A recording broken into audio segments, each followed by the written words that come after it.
everyone, Assalamualaikum warahmatullahi wabarakatuh. We are from Group 9, Zakat and Wakaf Management Study Program, class 3A. In the course Zakat and Wakaf English, taught by Mr. Dani Rohmati. I am Septia Putri Andini and my teams Septina Ayu Cempaka and here we will be making a video as a part of interview assignment about zakat management in DT Peduli Institution. Assalamualaikum warahmatullahi wabarakatuh. Waalaikumsalam warahmatullahi wabarakatuh. Sebelumnya kami dari perwakilan UINSA program studi manajemen zakat wakaf kelas 3A mau izin untuk mewawancarai jenengan.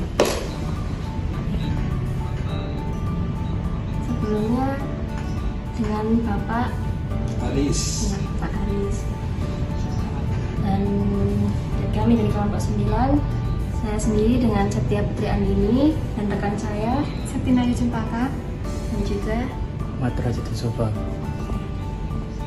jadi di sini kami izin untuk mewawancarai terkait bidang zakat yang ada di DP Peduli. Mungkin apa saja program unggulan yang ada di DP Peduli dalam bidang zakat untuk mendukung masyarakat yang membutuhkan. Program unggulan itu sebenarnya tidak ada, namun setiap program bisa dijadikan unggulan jika benar-benar bisa dilaksanakan dengan baik dan benar.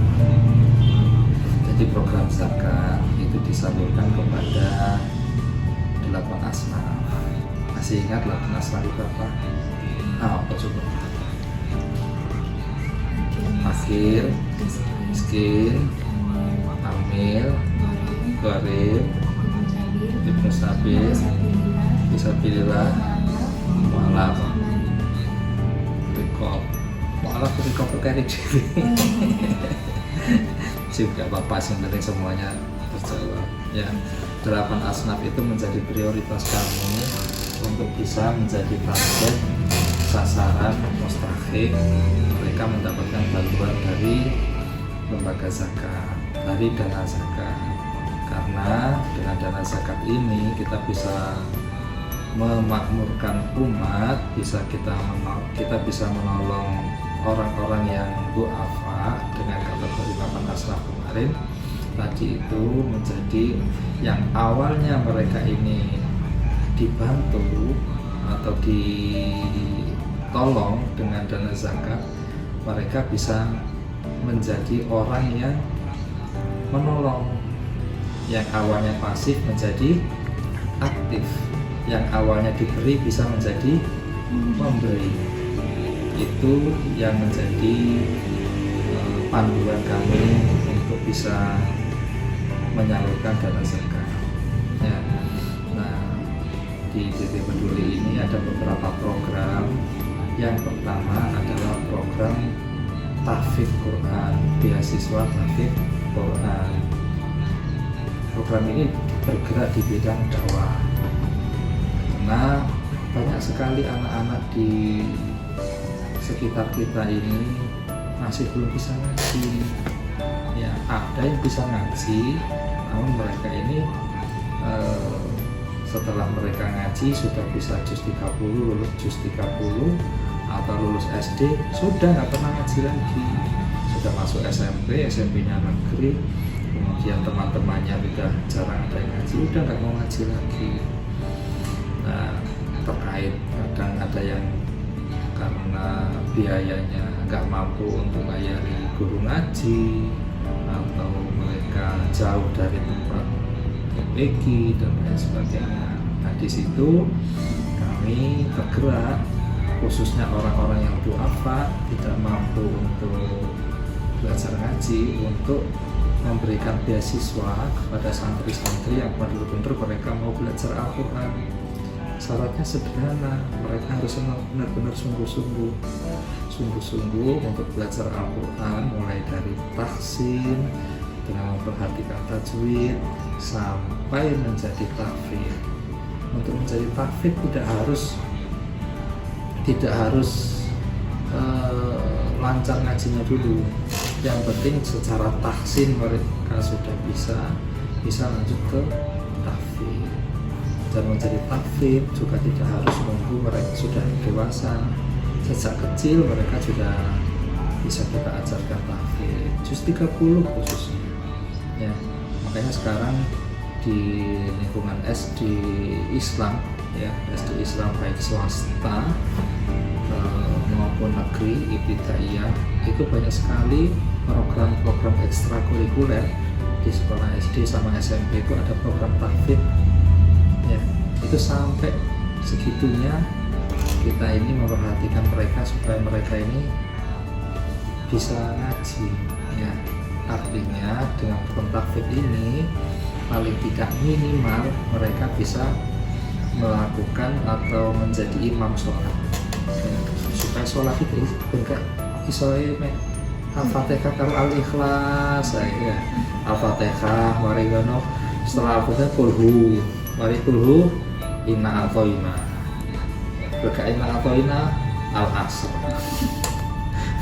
Digolek sing pendek-pendek. Oh enggak, aku lebih dari itu kok, apalagi iya mari ngono al-falaq, an-nas. Iku wae bulet.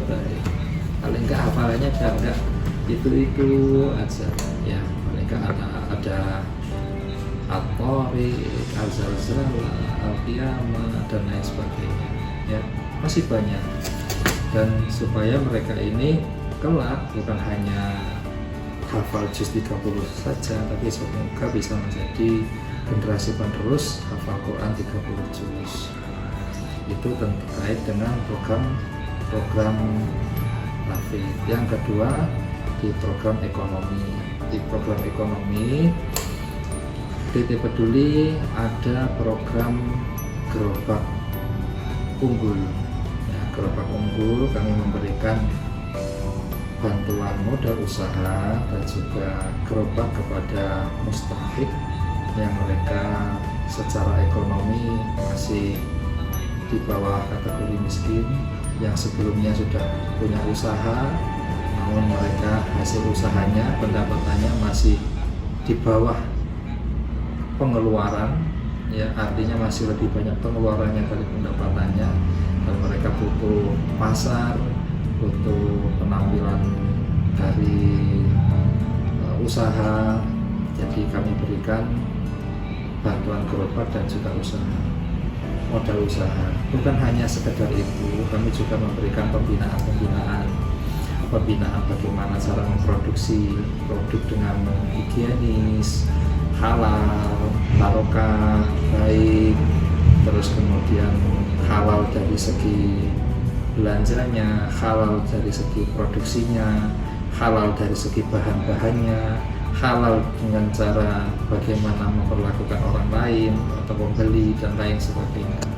Setelah diproduksi, kami juga memberikan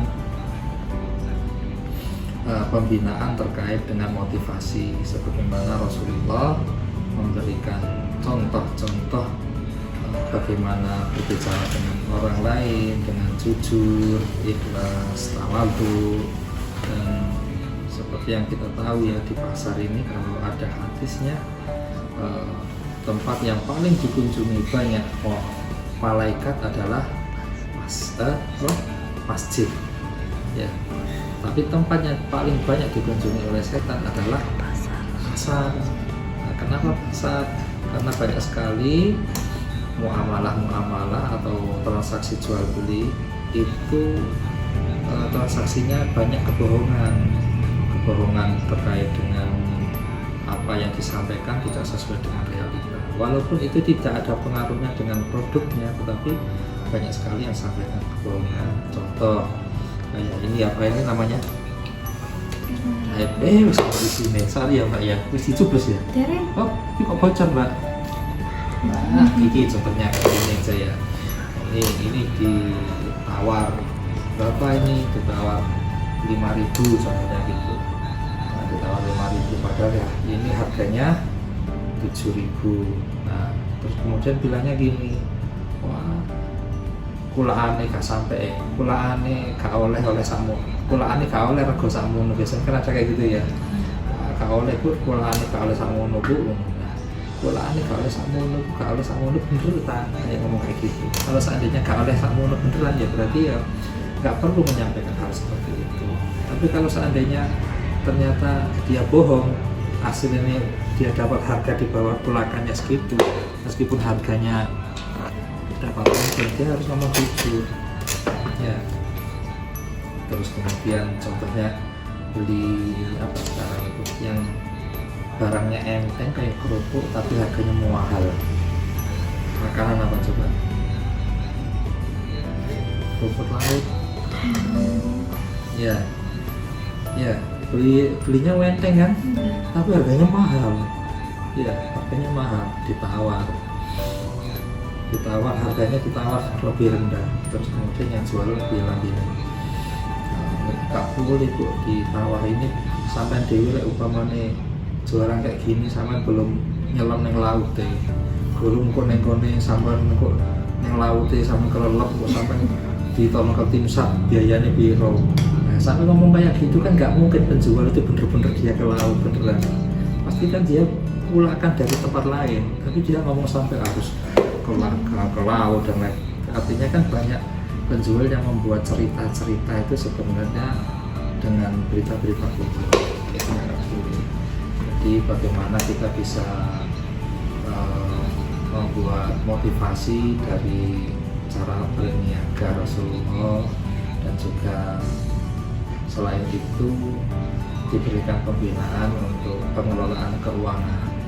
Jadi hasil produksi, hasil penjualan itu bagaimana uang itu dikelola supaya bisa jualan lagi. Tidak sedikit orang-orang dikasih modal usaha, setelah jualan sekali buyar, ternyata apa hasil penjualannya digawe kebutuhan tubuh beras atau mungkin berasnya nggak ada hubungannya dengan jualannya, sehingga ketika mau pulakan lagi, mau jualan lagi, nggak ada yang uangnya buat jualan lagi itu. Atau kemudian dibelikan sesuatu yang nggak ada hubungannya dengan pulakan lagi, sehingga saya nggak bisa jualan lagi. Itu cara pengelolaan yang buruk. Kami juga memberikan bagaimana cara pengelola keuangan dengan baik supaya berkah dan berkesinambungan ya, supaya jualan itu tetap bisa jualan terus. Terus yang berikutnya kami juga memberikan pembinaan untuk marketing karena ilmu penjualan produk itu dari masa ke masa selalu ada inovasi. Dulu orang-orang jualan di pasar, sekarang sudah mulai jualan di mana?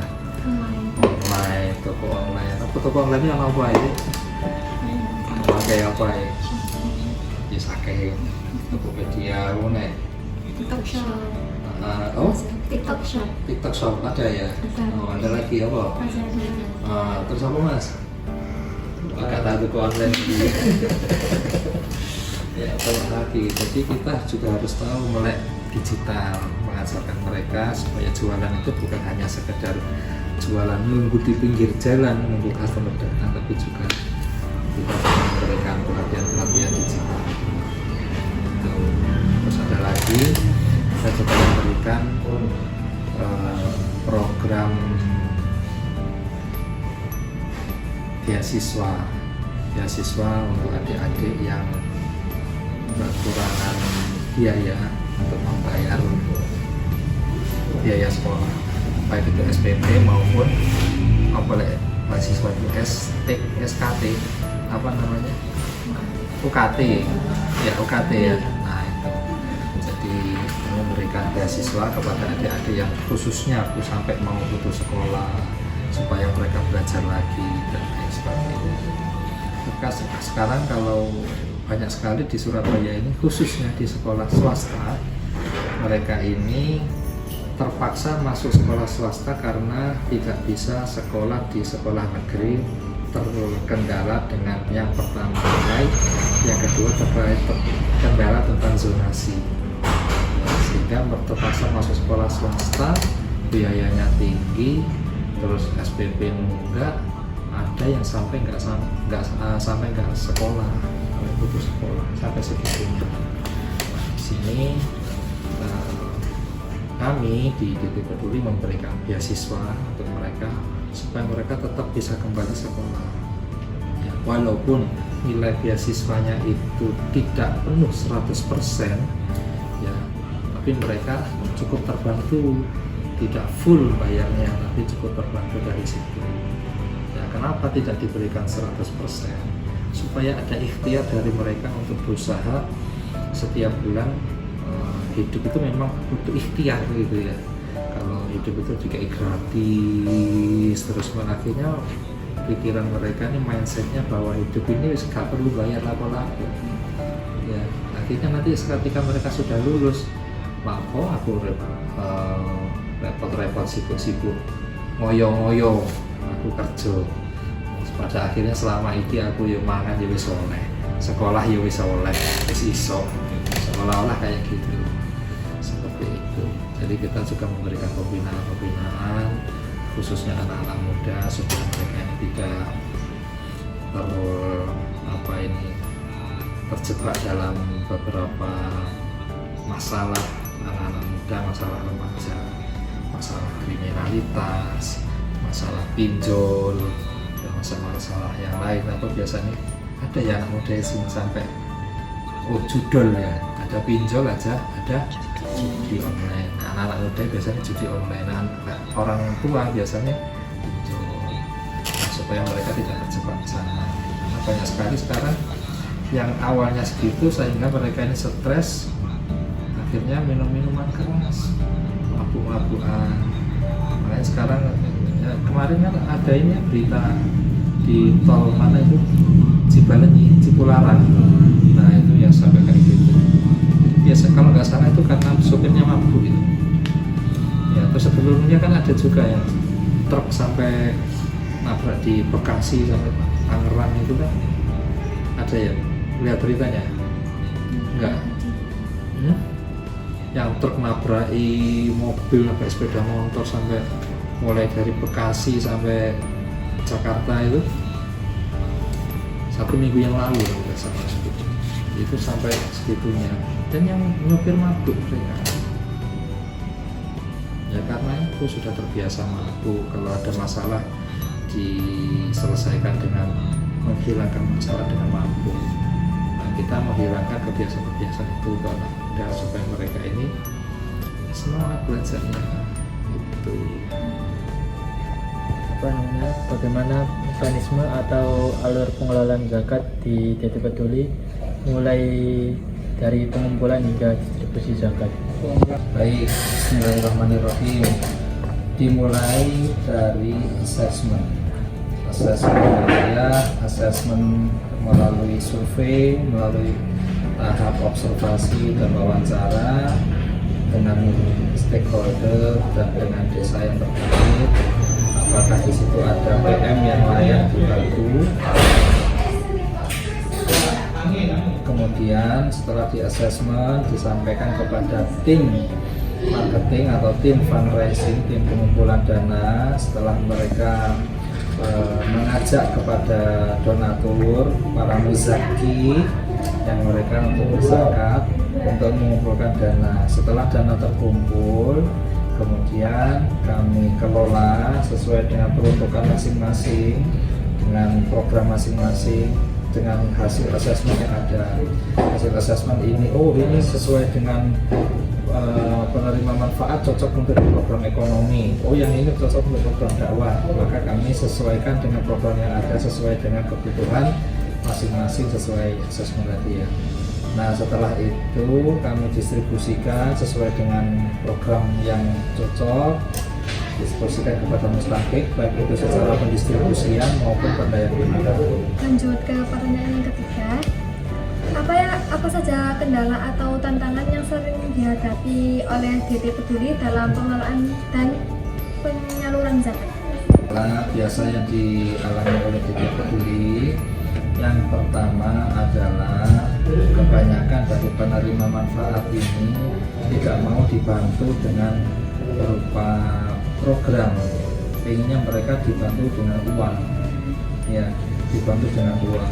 Mereka ini pengennya uang terus, sehingga mereka ini bantuan itu selalu berupa uang. ya, apalagi akhir-akhir beberapa tahun terakhir ini sering ada bantuan langsung tunai atau BLT ya. Nah, BLT itu sebenarnya bagus, bisa membantu para fakir miskin, namun bagi mereka yang tidak bisa mengembangkan uang itu menjadi modal usaha, mereka akan merasa ketergantungan, sehingga ketika uang itu habis, mereka tidak bisa melanjutkan untuk survive, untuk bertahan hidup, tetapi selanjutnya adalah nunggu dari pemerintah lagi, nunggu dari lembaga zakat lagi, nunggu dari donatur lagi. Jadi mereka terbiasa dengan tangan di bawah uang. Dan ketika kita tawarkan untuk mengikuti pembinaan, kendalanya adalah mereka tidak siap untuk mengikuti pembinaan. Jadi mereka pinginnya aku sempetin oleh duit gitu. Sehingga dari DT Peduli uang modal itu tidak diberikan secara langsung di depan, tetapi setiap pembinaan kita beri uang modal, sehingga mereka mau nggak mau harus mengikuti pembinaan. Namun dalam hal ini bagi para mustahik itu yang mereka hanya ingin uangnya saja, mereka datang tidak menyerap ilmunya, tapi menyerap uangnya. Sungguh sayang sebenarnya kayak gini, karena kami ini berusaha beritikad baik untuk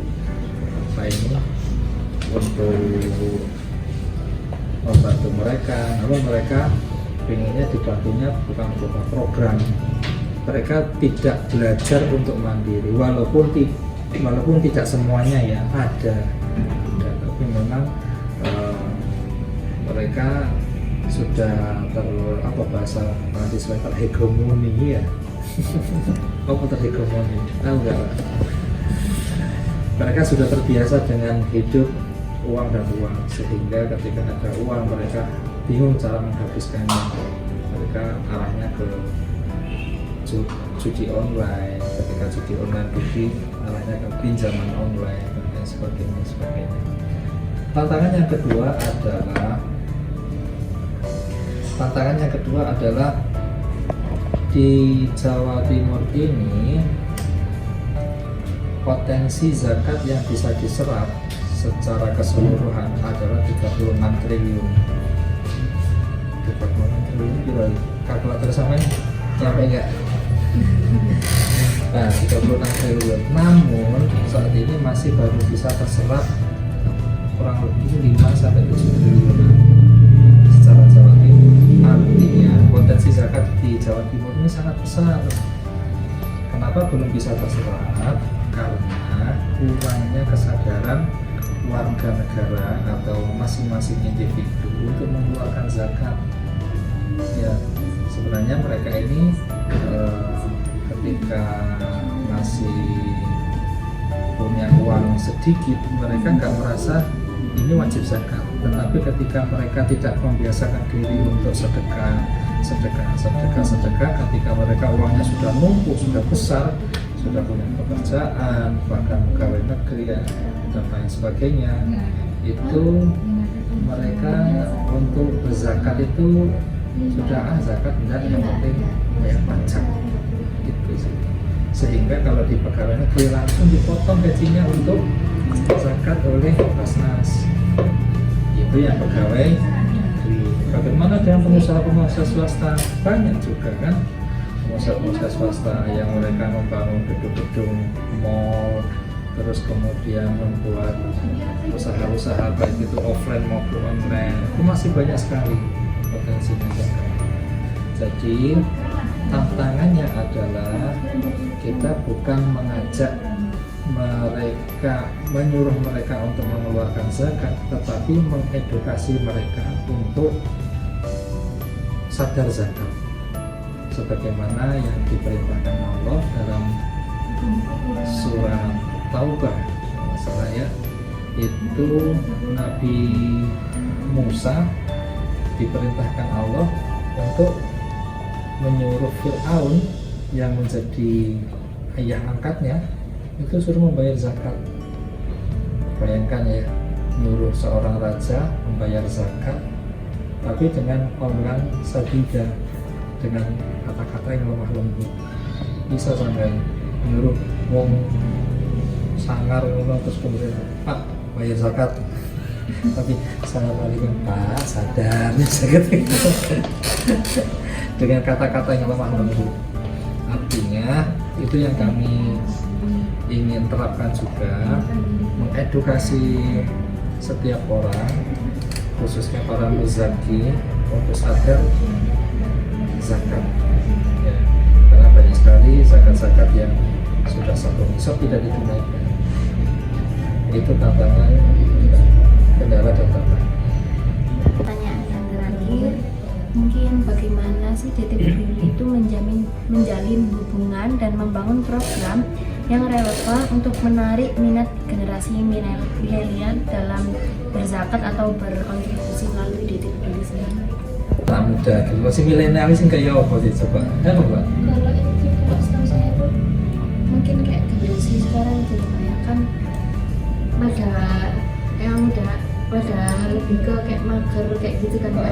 Jadi tuh biasanya itu tahu saya kayak kebanyakan itu orang yang berzakat itu sering kayak anak-anak muda itu sering lewat ini kayak m-banking gitu. Ini siswa jam. Saya siswa ya. Ya. Baik. Salah satu cara supaya DT Peduli bisa ke generasi yang sekarang sudah berapa? 7.0 ya. 5.0.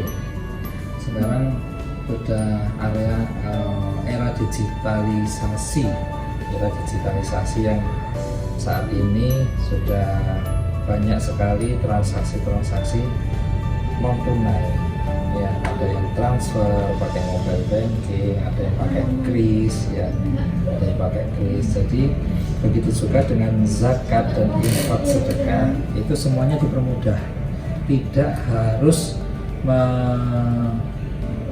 tidak harus memberikan uang langsung tunai di depan para amil, tetapi mereka bisa langsung pakai kris.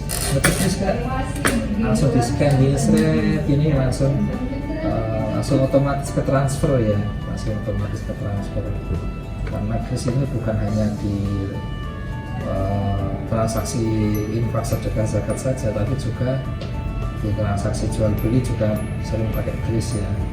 Kris, terus kemudian mobile banking dimudahkan, dan juga beberapa platform yang lainnya, termasuk salah satunya mobile banking BSI. Nah, contohnya seperti itu. Ada yang punya rekening BSI? Kalau ada di BSI itu kan ada di situ pilihan mau berinfak, sedekah gitu ya. Itu ada tulisan DT Peduli. Nah, bisa diklik di situ.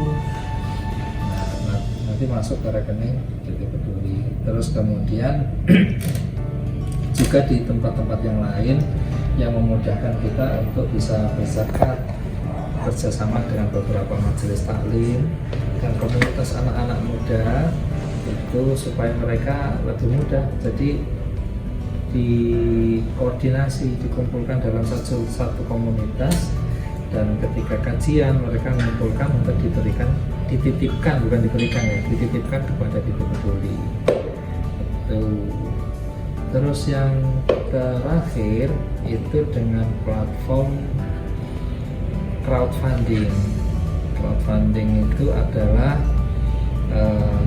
penggalangan dana yang kita upgrade lewat ke platform website supaya dana itu bisa menjadi prioritas untuk dibantu. Contoh, anak yang mungkin sedang butuh bantuan biaya kesehatan untuk operasi, contohnya seperti itu, atau untuk biaya perbaikan jembatan reot gitu, contohnya kayak gitu ya. Kalau anak-anak sekolah kan lewat jembatan itu bahaya, kalau seandainya tiba-tiba di tengah perjalanan langsung putus gitu kan bahaya.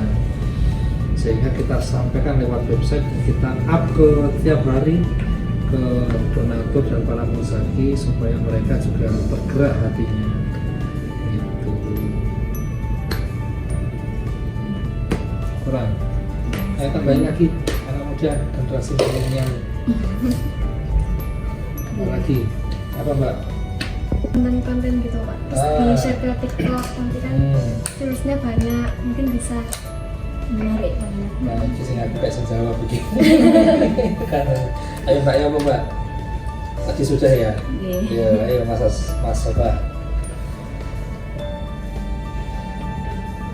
Apa berarti? Masih muda Mas. Ya wis belum tahu ya, saya juga nggak rokok aja. Kami mengucapkan terima kasih banyak karena Bapak Aris telah bersedia untuk kami wawancarai di lembaga DT Peduli ini. Kurang lebihnya dari kita mohon maaf jika ada kesalahan kata atau tutur kata yang kurang berkenan, mohon maaf. Terima kasih sebelumnya. Wassalamualaikum warahmatullahi wabarakatuh. Waalaikumsalam.